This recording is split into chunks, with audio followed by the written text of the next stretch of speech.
নবী ঈমান, আমার নবী ঈমান। মানলে ঈমান, না মানলে কুফর। আর মাঝখানে যদি থাকেন মুনাফিক।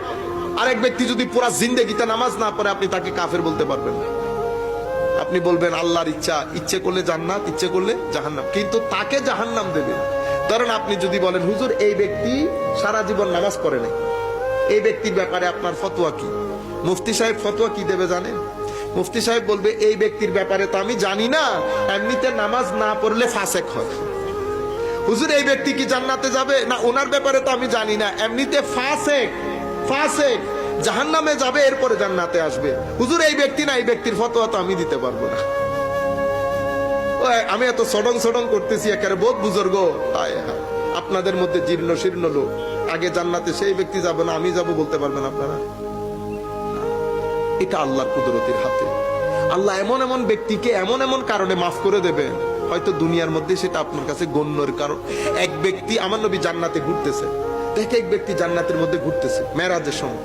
লাকাদ রাআইতু রাজুলান ইয়াতাকাল্লাবু ফিল জান্নাহ। আমার নবী জিবরিল আমিনকে জিজ্ঞেস করতেছে, একেবারে এরকম করে ঘুরতেছে, কি কাজ করছে? হযরত জিবরিল বলতেছেন, হুজুর পৃথিবীতে মানুষ চলাচলের রাস্তায় তার একটা কাটা গাছ ছিল, উনি এই মানুষের কষ্ট হচ্ছে বিধায় গাছটা কেটে ফেলেছে, আল্লাহ শুধু এই কারণে তাকে ব্যস্ত দিচ্ছে। কিয়ামতের ময়দান আরেক মহিলা জাহান্নামে গেছে, এটা বুখারী শরীফের রওয়ায়াত। বনী ইসরাইলের মহিলা, দিনের বেলায় রোজা রাখতো, রাতের বেলায় ইবাদত করত, কিন্তু তার ঘরে একটা বিড়াল ছিল। সেই বিড়ালকে বাইরেও যেতে দিত না, বেঁধে রাখতো, খাওয়ানো দিত না। এরকম করতে করতে বিড়ালটা মারা গেছে। আমার নবী হাদিসে পাকের মধ্যে বলছে আল্লাহ তাকে জাহান্নাম দিয়ে দিছে। আরেক মহিলা, খারাপ মহিলা, একই হাদিসের মধ্যে।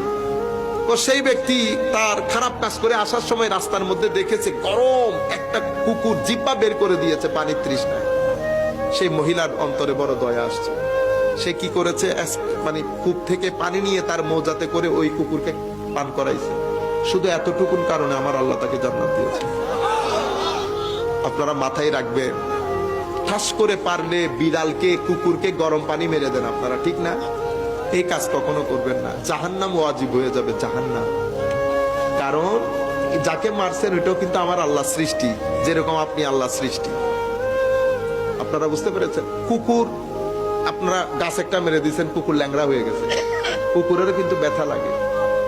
বুঝতে পেরেছেন? এই কাজগুলো আমরা করব না, এই কাজগুলো আমরা করব না। কে কোন কাজে মুক্তি পেয়ে চায় আমরা জানি না, আবার কে কোন কাজে আটকে যায় এটাও আমরা জানি না।